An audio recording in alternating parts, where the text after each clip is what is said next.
problem. He's been working on that one a long time. When it's written, all right.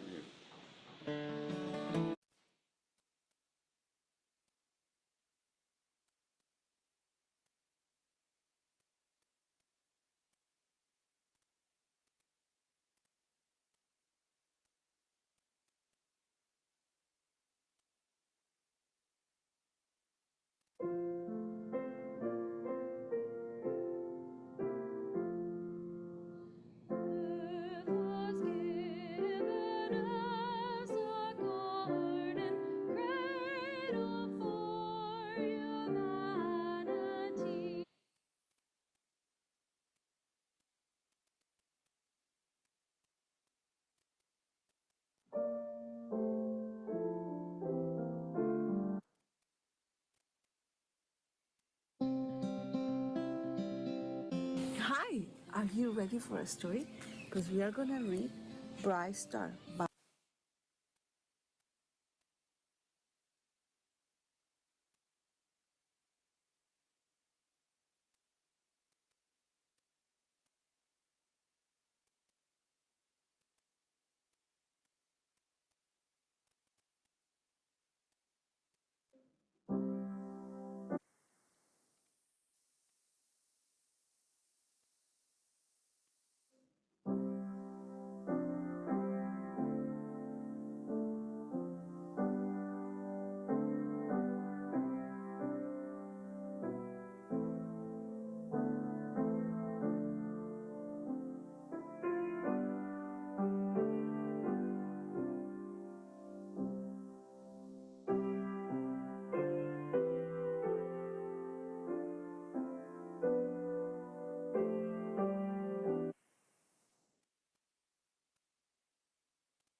Go ahead.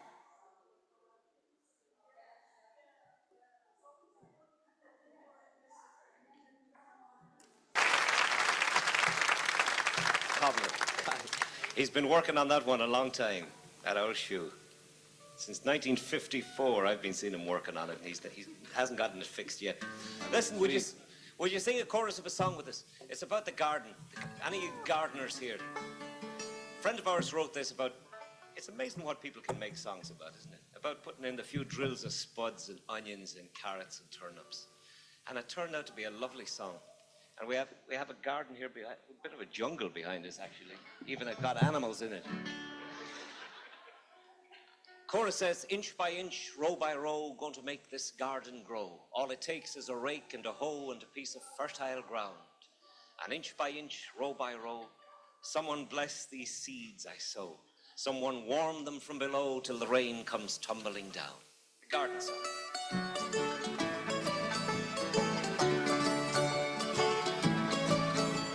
And inch by inch, row by row, gonna make this garden grow. All it takes is a rake and a hoe and a piece of fertile ground. And inch by inch, and row by row, someone bless these seeds I sow. Someone warm them from below till the rain comes tumbling down. Sing it loud to you, come on. And inch by inch, row by row, going to make this garden grow. All it takes is a rake and a hoe and a piece of fertile ground. And inch by inch, and row by row, someone bless these seeds I sow. Someone warm them from below till the rain comes tumbling down. Pulling weeds and picking stones, man is made of dreams and bones. Feel the need to grow my own, 'cause the time is close at hand. Grain for grain, sun and rain, find my way in nature's chain. Tune my body and my brain to the music from the land. And inch by inch, row by row, going to make this garden grow. All it takes is a rake and a hoe and a piece of fertile ground. And inch by inch, and row by row, someone bless these seeds I sow. Someone warm them from below till the rain comes tumbling down. Run to row straight and long, temper them with prayer and song. Mother Earth will make you strong if you give her love and care. And go watching hungrily from his perch in yonder tree.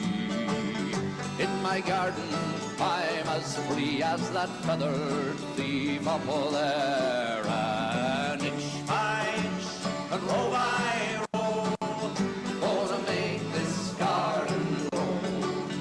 All it takes is a rake and a hoe and a piece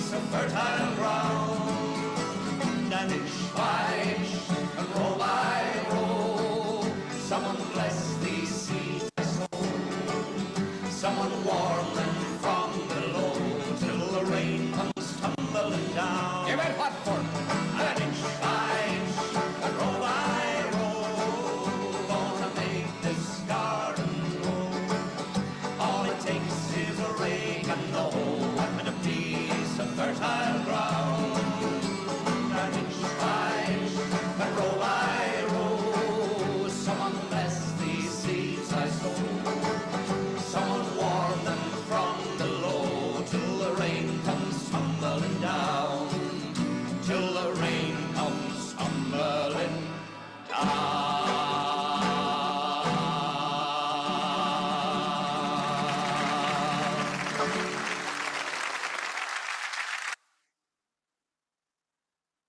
When it's written, all right, yeah.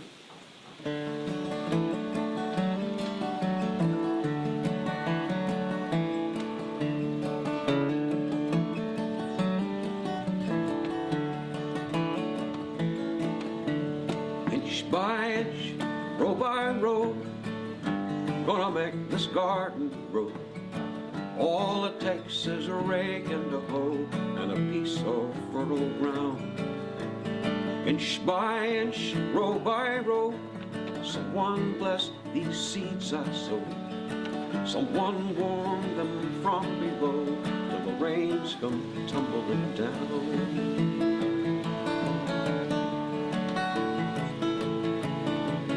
Pulling weeds, picking stones, man is made of dreams and bones. Feel the need to grow my own, 'cause the time is close at hand. Rain for grain, sun and rain, find my way in nature's chain. Tune my body and my brain to the music from the land. Inch by inch, row by row, gonna make this garden grow. All it takes is a rake and a hoe and a piece of fertile ground.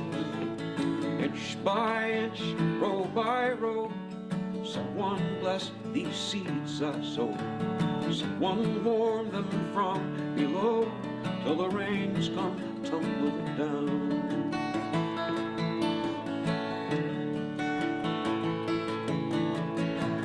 Plant your rows straight and long, temper them with prayer and song.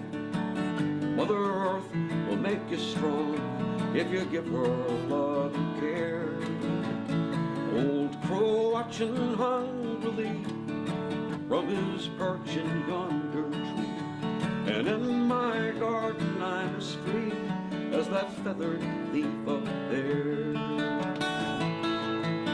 Up there, inch by inch, row by row, gonna make this garden grow. All it takes is a rake and a hoe and a piece of fertile ground. Inch by inch, row by row, someone bless these seeds I sow. Someone warm them from below, till the rains come tumbling down.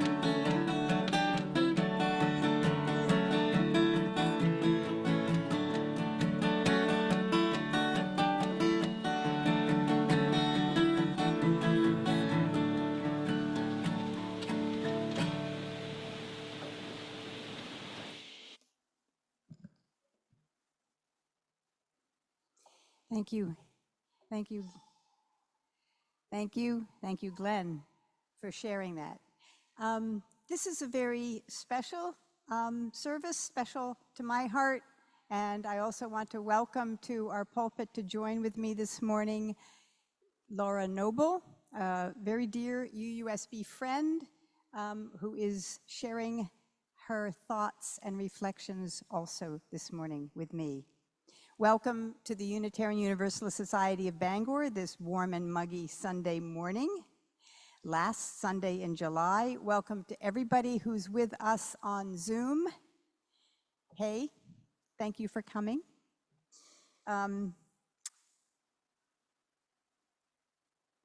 Maybe a quick little, you can see this is so. announcement that there is no musician for this morning. So everything that we will be singing or listening to is pre-recorded. And we have to thank Molly Webster, our former director of music, for doing that for us, and they're in the archives. So you can sing along or just listen to her sing. For the hymns and the music that is for us to sing together, there will be music up on the screen while she sings. Thank you. Okay, a few quick announcements. August 2nd, that is next week, there is an urban garden tour. And we have some flyers, a few that I've put out in the corner there as you leave the sanctuary, and Laura has brought a whole lot more to share. This is a very fun event sponsored by, excuse me? Food and Medicine, thank you. And there's a lot of different sites around Bangor and Brewer that will be open for people to see how they're growing their fruits and vegetables and flowers. So check that out. August 6th, between 1:30 and 3 o'clock down in Davenport Park in Bangor, which is next across the street from the Bangor Homeless Shelter, will be the annual Remembering Hiroshima and Nagasaki 80th anniversary put on by Pax Christi around Bread Not Bombs. So that is an open event and everybody's invited to attend. Sue McKay wants me to also remind people as you're cleaning out garages and attics, if you are indoors on not sunny summer days, save books that you are ready to give away. We're going to have our September huge book sale that we have here in the Dorothy, and also clean out things for the yard sale, our great pumpkin yard sale that happens the third Saturday of every October. And last but not least, Needlepoint Sanctuary on August 30th at 1 o'clock here is going to be doing an overdose prevention Good Samaritan training that may be helpful for people who are working at the monthly public supper, the Bean Supper, and anybody else who wants to know a little bit more about how to respond with compassion and information in times of crisis for those on the streets. So that flyer will also be outside in the Dorothy. Yes, Lori.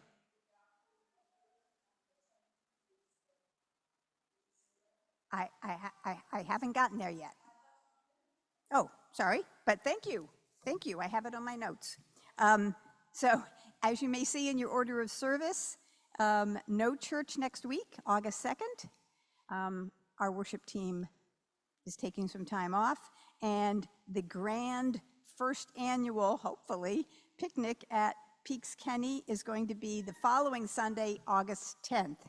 And look to people in membership fellowship, I think, to start organizing with rides and carpooling and everything, because I think the parking lot there at Peaks Kenny State Park is limited in size. So look more for that. Okay. I also wanted to just start out by saying that we had a lovely service, thanks to Hannah Wonderly, last Sunday, who was introducing us to some of the deeper thoughts behind our UUSB 7th principle, the interconnected web of life. She talked to us a little bit about things like interspecies cellular communication, thriving out in nature, mutuality and reciprocity, being in sacred balance with a kin-centered worldview. And so Laura and I decided to expand on that and some greater thoughts about the 7th principle. So with that, I'm going to read a reflection on that, written by a UU minister. Well, actually, he's director of the Shalom Community Center in Indiana, Reverend Forrest Gilmore. Our 7th principle respect for the interdependent web of all existence is a glorious statement. Yet we make a profound mistake when we limit it to merely an environmental idea. It is so much more. It is our response to the great dangers of both individualism and oppression. It is our solution to the seeming conflict between the individual and the group. Our seventh principle may be our Unitarian Universalist way of coming to fully embrace something greater than ourselves. The interdependent web, expressed as the spirit of life, the ground of all being, the oneness of all existence, the community forming power, the process of life, the creative force, even God, can help us develop the social understanding of ourselves that we and our culture so desperately need. It is a source of meaning to which we can dedicate our lives. Blessed be. For further reflections, I'll turn it over to Laura.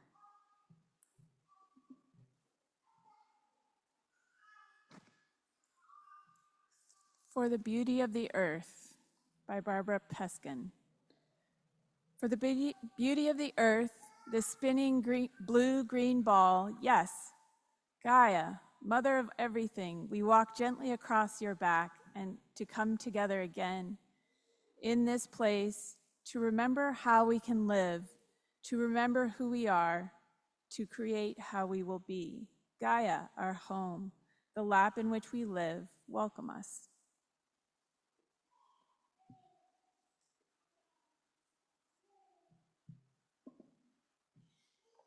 So listen to our introit.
Lighting our chalice this morning will be Hannah Wunderly.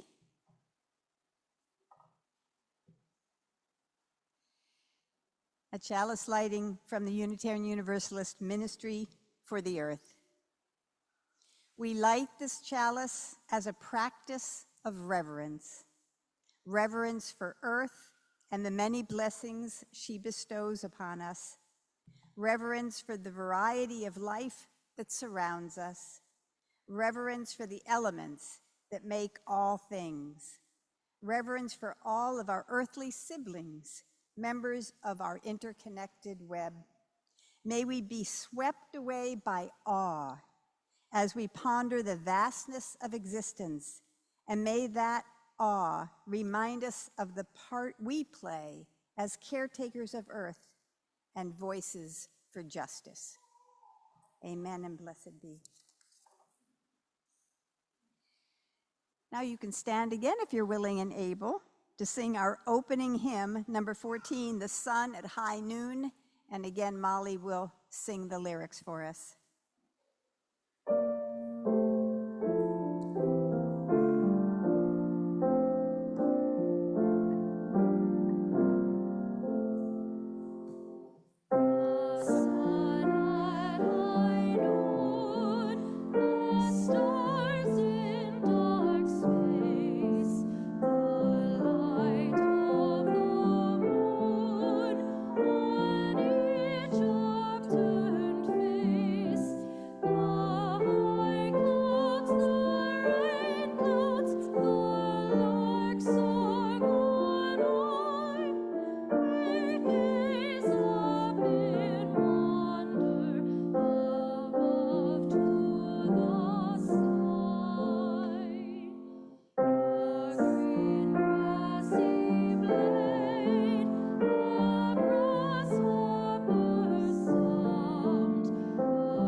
Now is the time for a story for young and old.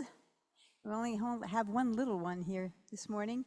If you would like to join Laura on the Rug, she is going to be introducing our story, which will be on YouTube, read aloud for us, and then she can take thoughts and reflections after.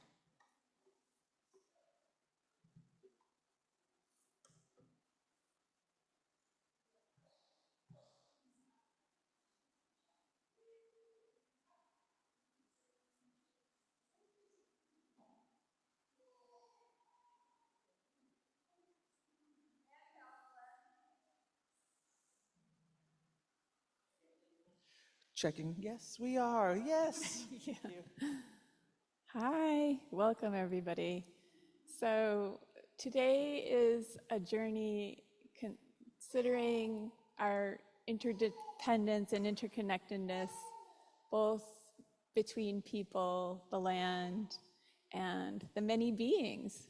So I found this story by, she pronounces her name Juji Morales. She's originally from Mexico, and she immigrated into the United States, and she wrote this book and illustrated it herself. And I thought it was a really beautiful story and a way to approach some of the things that we're thinking about in these days.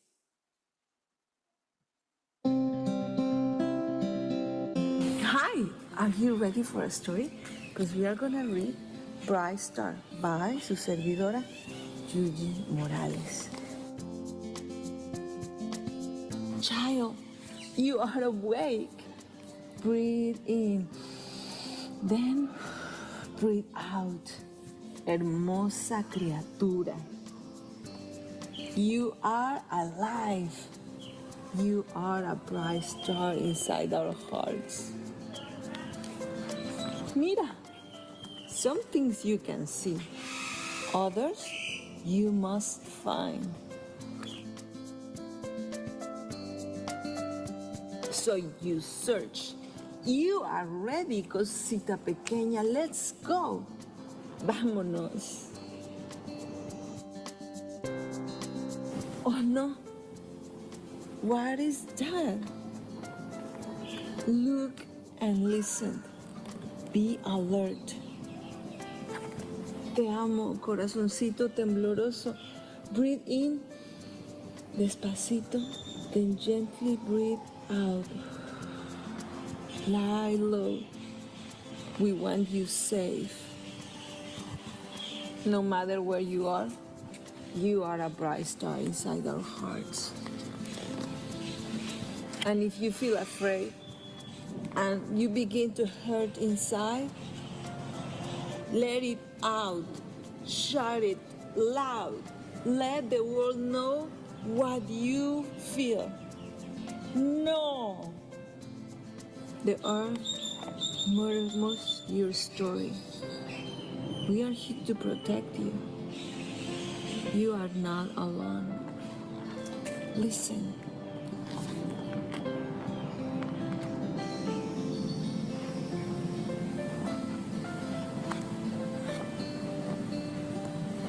Sometimes silence tells you secrets. And you imagine a new story. You imagine the most beautiful world. You are a bright star inside our hearts. This is the end of our story. Here in Mexico, when we finish a story, we close the book and we say like this: y colorín colorado, este cuento se ha acabado. And that is the end of our story. Bye.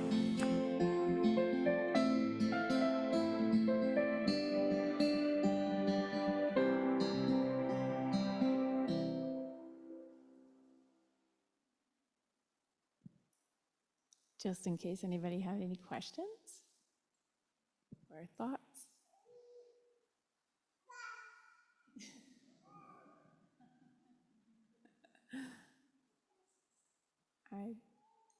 I really enjoyed it, partly for the way it tells a story of a journey, and also that remembering that each child and each person is a bright star. We carry that within us, and we can shine it out for others around us. And I think sometimes it's hard for people of color to hear that message from us. And so I felt like today was a really important day to have that be a part of what we were thinking of.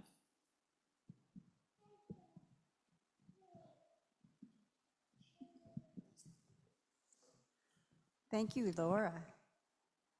That's such a sweet story.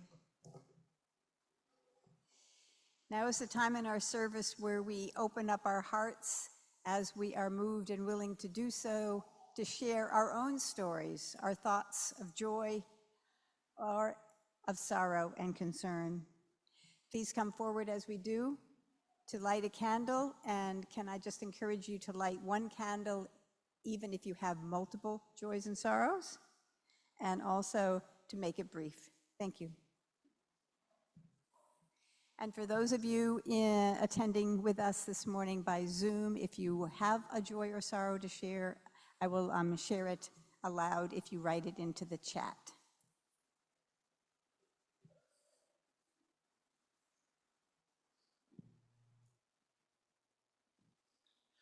It's okay, I'll actually start it off.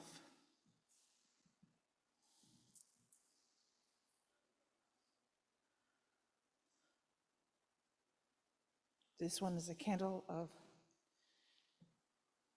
joy and sorrow. Sorrow because we lost my dad about a week and a half ago, but joy because he's no longer in pain.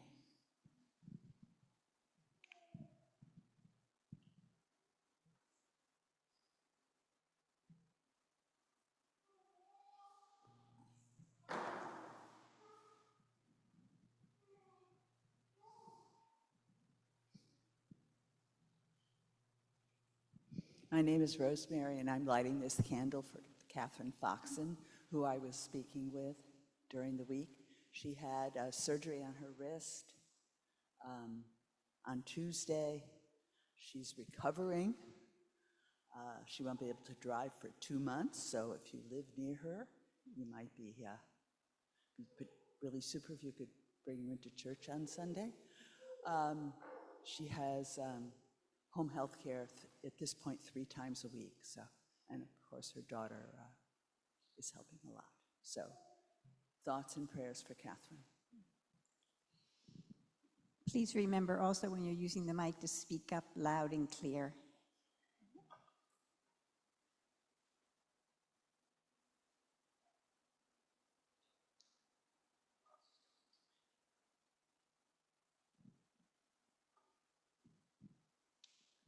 Hi there.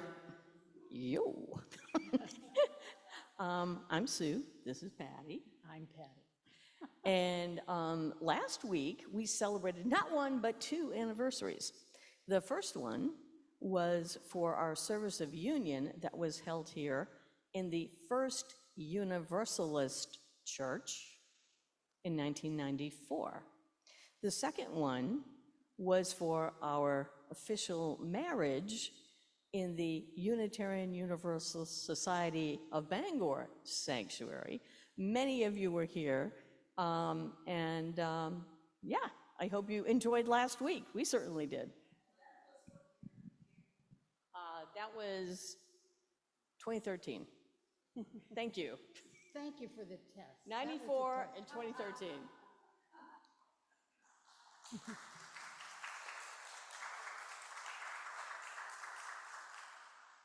I'll have Carrie light a candle for a UUSB friend, Clara Ross, who had cardiac ablation surgery on Friday, and I visited her very briefly yesterday to give her a card that didn't get to her house on time. She's recovering very slowly. She's somewhat discouraged and has something else going on with another procedure in the near future. So we'll just send thoughts and prayers to Clara as well.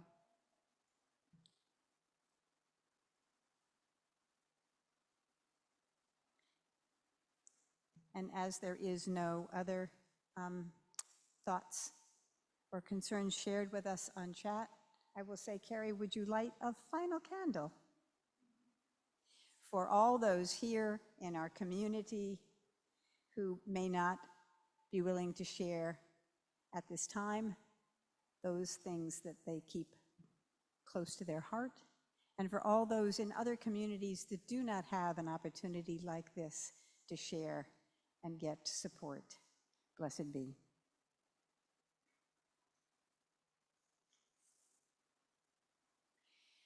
Would you like to sing? Yes, Spirit of Life.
At this time, we will open up our hearts in contributions and donations to this beloved community, and also to our cause of choice for this month, which has been the Partners for Peace, advocacy, education, and safety training, and housing organization here in Bangor and in the greater Bangor area. Thank you very much. We do not have offertory music, so I would just encourage you to rest in silence for a moment.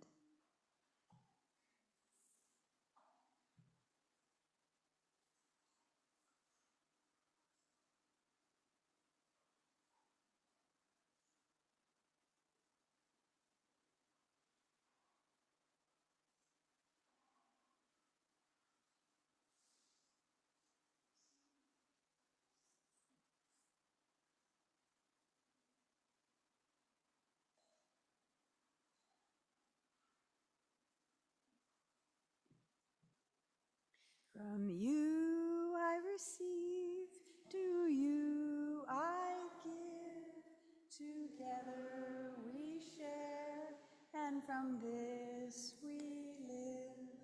From you I receive, to you I give, together we share, and from this we live. Blessings on all your contributions to this beloved community. Thank you.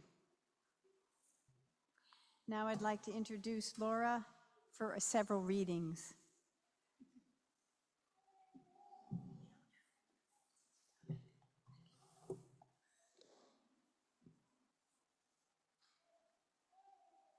The journey of love.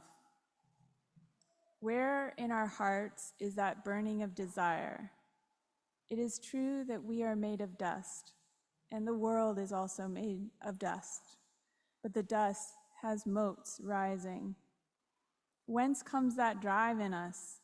We look to the starry sky, and love storms in our hearts, but sometimes with a sigh, you can cross that vast desert, search and search again without losing hope. You may find sometime a treasure on your way. My heart and my eyes are all devoted to the vision. That was written by Muhammad Iqbal. The stream of life. The same stream of life that runs through my veins night and day runs through the world and dances in rhythmic measures. It is the same life that shoots in joy through the dust of the earth in numberless blades of grass and breaks into tumultuous waves of leaves and flowers.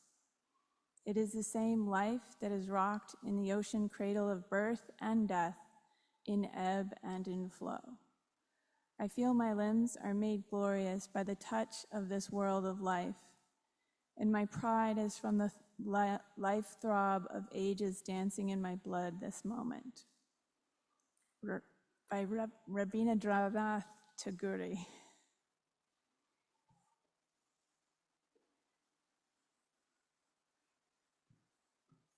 Enjoy our special music this morning, another recording from Molly.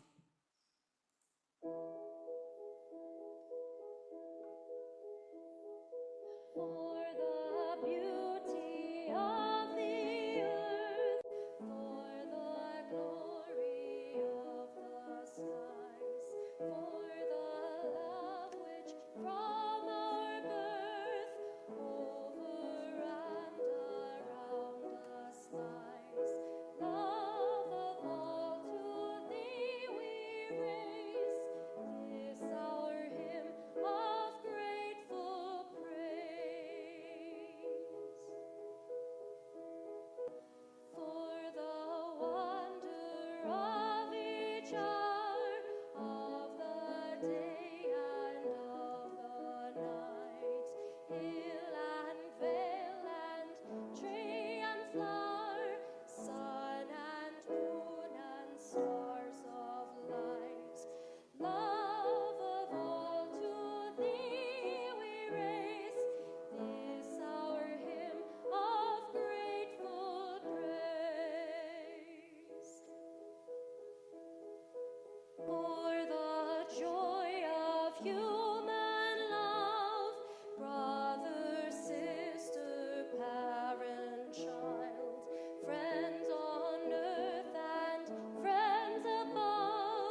From the Maine Farmland Trust's Spring and Summer 2025 newsletter comes this. Thriving farms feed our communities and economy, and that requires thriving farmers. Farming is relational between people and the land, plants and livestock, and one another. The strong fabric that connects the agricultural community and fostering of relationships amongst farmers supports their overall well-being. This past winter, in addition to our typical farm business planning programs, we hosted a leadership residency for Farming for the Long Haul farmer alumni to reflect on why they want to do and be in the work of agriculture and what they need, personally and professionally, to thrive. In this residency, we fed the farmers, and people left feeling more ready, rested, and connected. How wonderful. This past Wednesday, along with my fellow board members of the Maine Nutrition Council, and also Lori Cartier, I had the great pleasure of visiting a very unique farm.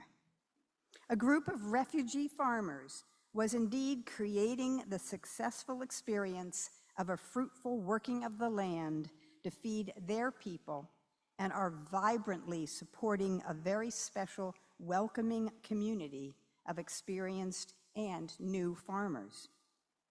Liberation Farm, founded in 2005, and I think you see some slides down there, began as a self-help organization for the Somali Bantu community here in Maine, living with the oftentimes confusing and always challenging experience of settling in as refugees. Some 104 acres were bought to farm in 2008, and the group grew from 25 farmers in North Yarmouth in 2014 to needing to find and purchase more land for the now 200 farmers in community. Additional land was also needed once raising goats for halal meat was added to their project, and that beginning herd expanded, as they tend to do. In 2021, their search proved successful, and the community purchased the land they farm now in Wales, close to the town of Sabattis and Sabattis Pond. Liberation Farm's community organization was home. Beyond their original and ongoing connections with immigration lawyers, they have added a children's summer school education program on the land. The Somali children have their own garden plots, a little weedy, we noticed. Expanded their goat herd, 36 kids and 18 moms, for a current total today of 54 goats, and have the community gardens you see in these photos. They opened their homeland to guests and tours, and now hold special events for other organizations to witness what they have accomplished with so much pride. I will also say that today is Open Farm Day, and I believe their farm is also one of the sites around the state that you can go and visit. Today, these immigrant farmers are trained and schooled in the ways of growing in the vastly different land, soil, and weather environments here in Maine from their old homes and lives in Somalia. They have learned about growing their beloved tomatoes. Oh, they do love their tomatoes. And flint corn and amaranth to match the soil conditions, rain, and very short growing season in Maine, which we acknowledged was almost 180 degrees polar opposite to the farming situations in the arid and hot climes of Somalia and the Horn of Africa.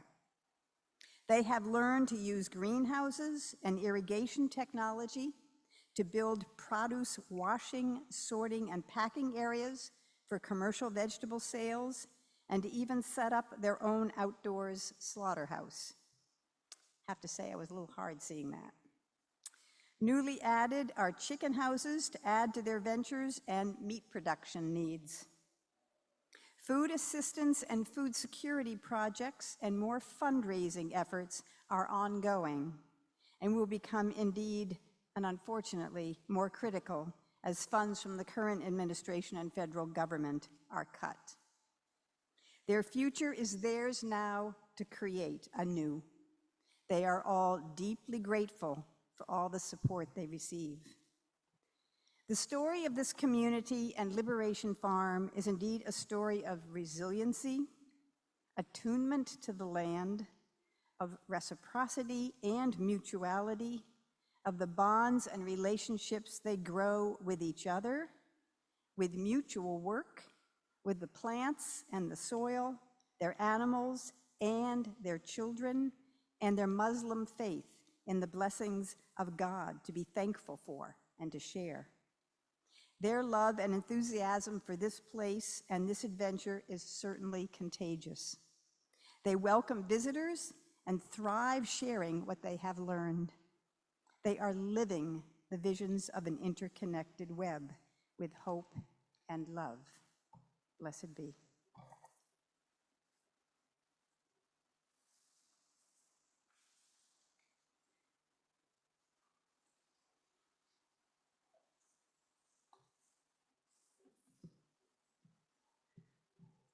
Thank you, Phyllis. I've been sitting with this topic for quite a while, and it was really a pleasure to be invited to speak. So thank you to Lori for that, and to Phyllis for helping bring me in. So I wanted to start with the remembering and holding that each of us comes from a place, and we carry stories with us of where we have come from. Some of them are our ancestral stories, and some of them are the stories of the places where we've lived in this life.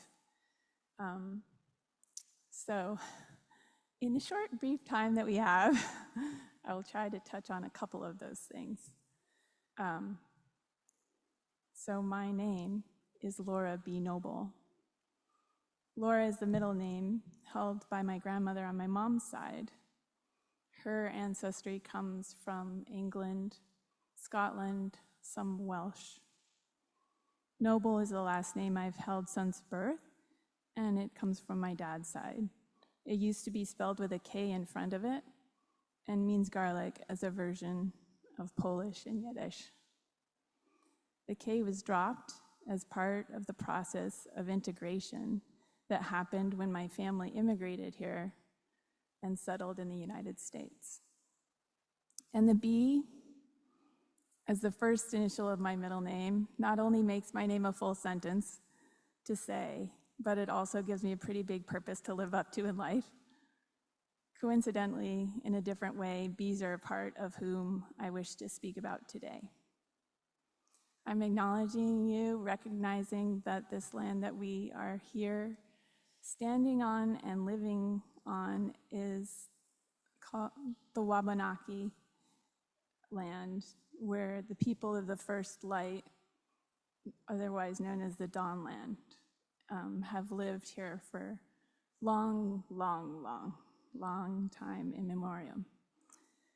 They've roamed these mountains and hills and lakes and waterways all the way from the headwaters of the Penobscot River and running to the sea. And their stories are many.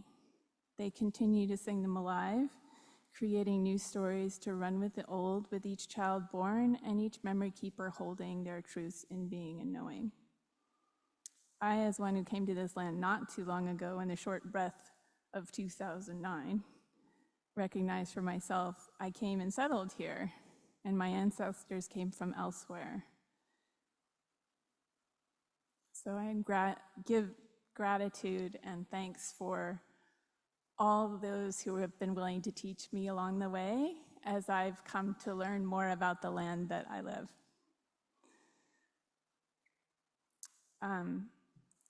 So in thinking about the stories of the refugees of the Liberation Farm and their journey here, as well as anybody who ever came and settled anywhere, there's this process that happens when you first arrive sometimes where A, you don't know the land that you're living on, and B, you have this yearning for home. So oftentimes you'll bring with you seeds from that place that you came from. And you want to plant them in the ground, and you want to send down roots into the soil. And I think in some ways we always have wanted to do that. And there's always that connection to the plants that are in our ancestry in that way. And there's a connection that we keep striving to create in the land that we live. And so in our modern world, there's this moment where we did a lot of those things, and we didn't necessarily think about the impacts that some of that might have when we did it. And so we would do things like bring in our favorite herbs and our favorite squashes and all sorts of wonderful gardening plants. And then sometimes along the way, we would also choose flowers that have the most prettiest blooms, and we would try to encourage those to bloom more, bloom brighter, bigger, with lots more petals. And so those would be called cultivated plants. And some of those cultivated plants are helpful to the bees still, and some of those cultivated plants aren't. And it's been this very interesting journey for me as I've learned more about bees and butterflies and pollinators to start to recognize that our choices as humans don't always help the ones that we think we're helping. And part of that comes through like paying attention to the flowers around us that we chose. So my encouragement and thought for today is for all of us to think about in that interconnected way, when we're choosing the plants for our garden, that thinking about which ones the bees and butterflies might also like. And there are some of those herbs that we've planted they continuously love. Like mint tends to be a great one. Rosemary, dill, fennel, they tend to go for these things. And then there's others that they might be a little bit like they've been so cultivated that it's harder for the pollinators to get into the flowers, to get to the nectar. So thinking something like a dahlia with all of those petals that we keep making and choosing.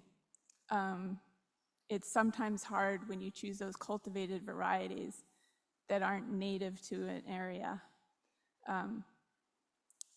So when we're thinking now, when we go out into our gardens and we look around, there's this beautiful opportunity that we have where we can choose things that both tend to our heart and encourage our memories of our ancestry and our loved foods that we like to eat, but also in the same breath, you can think about, are there places in your yard that you might be able to make space for the bees and the butterflies to come and visit you also, and the hummingbirds. I'm gonna get a little emotional because I have this client I've been working with, and he started with a blank slate. It was dirt, and he had taken out all these evergreen bushes. And he gave me opportunity to play. And it was the most beautiful thing. He's like, I want a pollinator garden. I'm like, cool. And I was like, what are we working with? And he's like, well, you should just tell me what to do and we'll do it. And I was like, okay.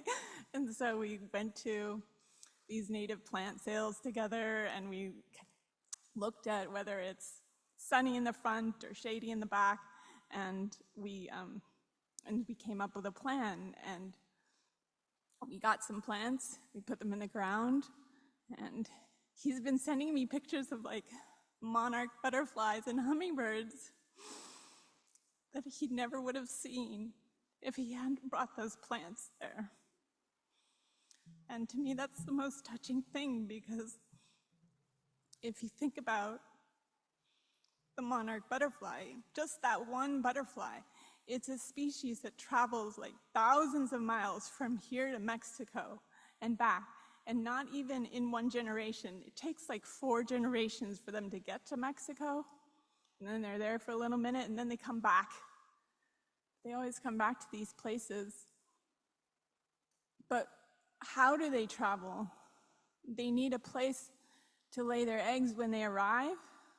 They need nectar to nourish themselves along the way. So when you hear about that milkweed, there's the milkweed plant that they really like to host their eggs on. And then there's also the milkweed after they come out from being a caterpillar and turned into a butterfly. That's the plant that they tend to choose as their nectar. And those are 2 different native milkweeds. And then they like the goldenrod.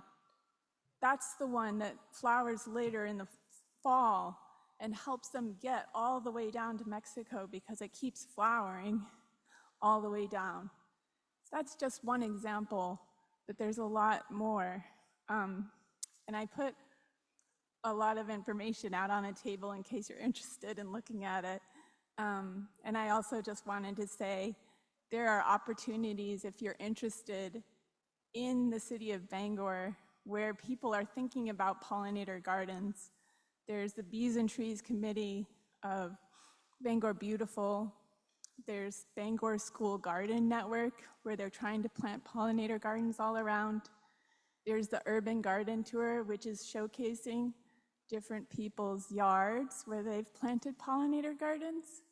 And Food and Medicine, where they've really worked to create these community and collective gardens all around. The last thing I just want to say about interdependence is the part I focused on was sort of like us connected to the more than human world, but those pollinators are vital for our survival. They help pollinate our food crops, and the people that pick those food crops have often been immigrants who are those ones tending it for us. And right now, they're under a severe state of threat where there's a lot of hate directed at them. And so when you're thinking about that interdependence, there's people that can't even show up to pick the crops for our food because they're so afraid of what's happening to them in this day and age. So I encourage you to think about the ways you might support them as well, and there are a few pieces of that on the table. If the more we can hold in our hearts love for one another, the more we can keep helping this world flower.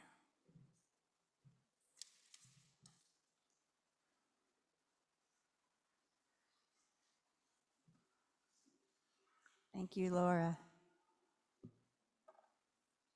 Our closing hymn, sing along with Molly, 175, Web of Life.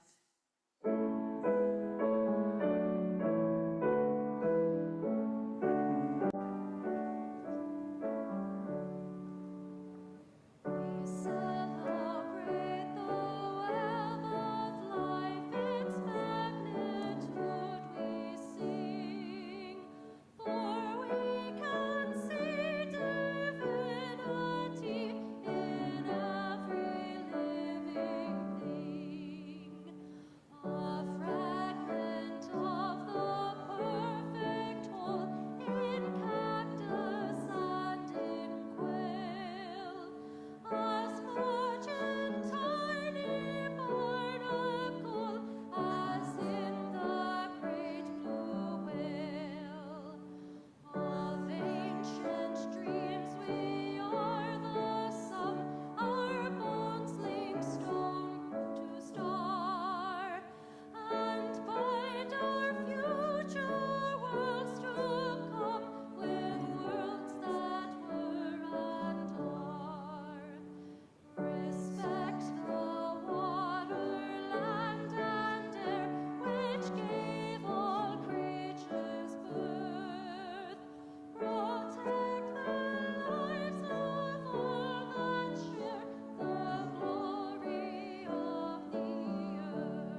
If, recognizing the interdependence of all life, we strive to build community, the strength we gather will be our salvation.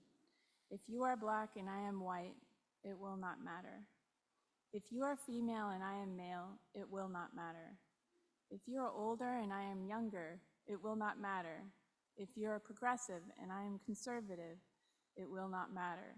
If you are straight and I am gay, it will not matter. If you are Christian and I am Jewish, it will not matter.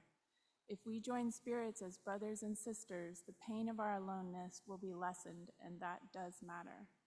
In this spirit, we build community and move towards restoration.